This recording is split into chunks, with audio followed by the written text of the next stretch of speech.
Hello, everybody. Welcome to another Market Minute with Jake. I am your host with Realty One Group Eminence.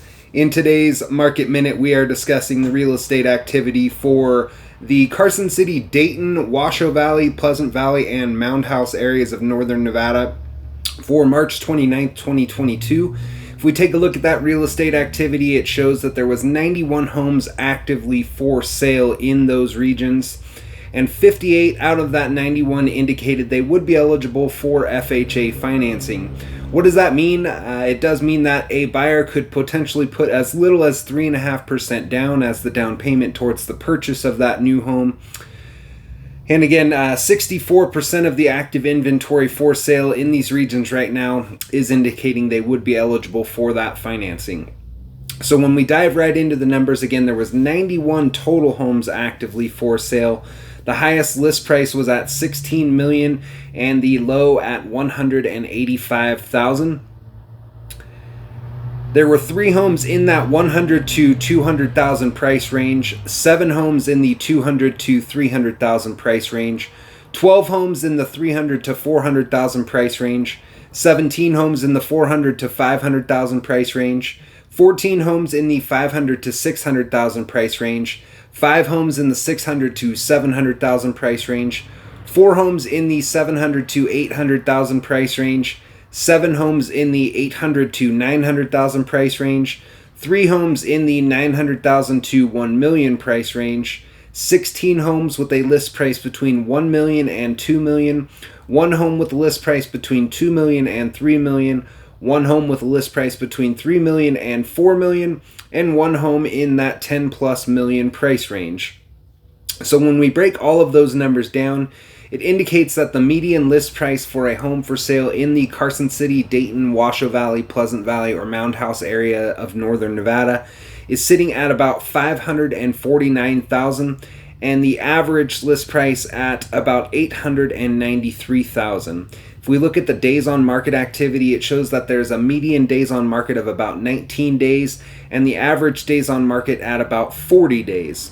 Now, if we eliminate those listings that are more luxurious and have a price tag over $2 million, it is actually going to drop these numbers significantly. The new high would become $1,845,000, and the new median would become $537,000 compared to the $549,000 if we included those luxury listings. As for the averages, this is a very significant reduction, as the average would go from $893,000 to $676,000. As for the days on market activity, there's not much of a change. In fact, on the median days on market, it does not change at all, even when we eliminate those luxury listings. But the average days on market does drop from 40 days to only 36 days if, again, we eliminate anything that has a price tag under that $2 million mark. Now, as you know, I do also like to break things down even further for you guys. There is many buyers out there that are expressing frustration due to the low inventory. They're writing offers and getting beat out. So I do have some suggestions for those of you who might fall into that category. I think that there's 4 statuses that you should really pay attention to if you are having that problem of writing offers and getting beat out. Those 4 statuses are new, back on market, price reduced, and extended status. New is obviously going to be the most recently listed homes for sale. Back on market would indicate that the home was put on the market and for whatever reason the sellers had to temporarily take it off of the market. It could be maybe they were making some repairs, things like that. But either way, once they're back on market, they're more likely to obviously want to accept an offer, get into contract, and walk away with the proceeds from a successful sale. So keep your eyes on that. Price reduced should be pretty self-explanatory. It just means that the home was listed at a higher price, and likely the sellers and agent had to reduce that price because they were not getting enough traction at the price it was listed at, weren't getting any offers, so they reduced that price. And then extended status.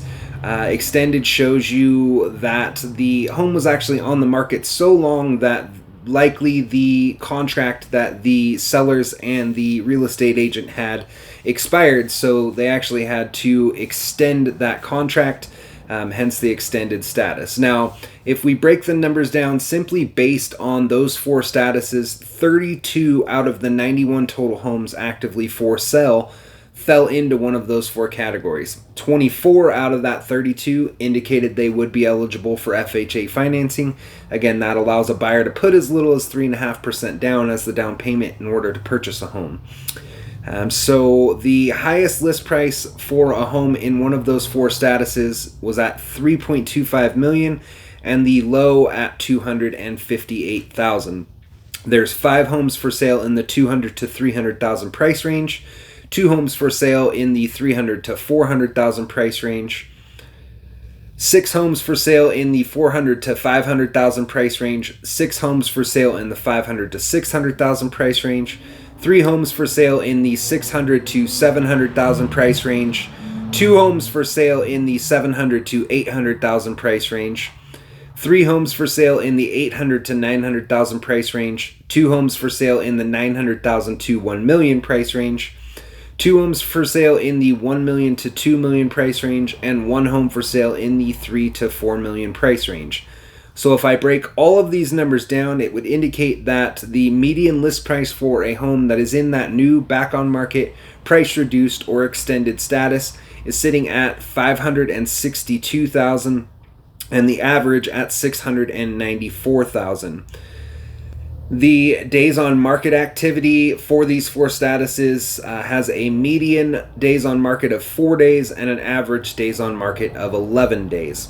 So that is it for today's Market Minute with Jake. As always, if you enjoy the content, please don't forget to click that like button. If you do have family or friends who might actively be searching for a home to purchase or who need help with the sale of their existing home, I would love the opportunity to talk with them, so please feel free to tag them in this video as well. You can reach me 7 days a week on my cell phone at 775-378-4976. You can also email me at jakeeldridge32@gmail.com. If watching on Facebook, simply click that send message button, and you can use Facebook's messenger service to send an instant message with your questions. And of course, I am always happy to answer questions that way as well.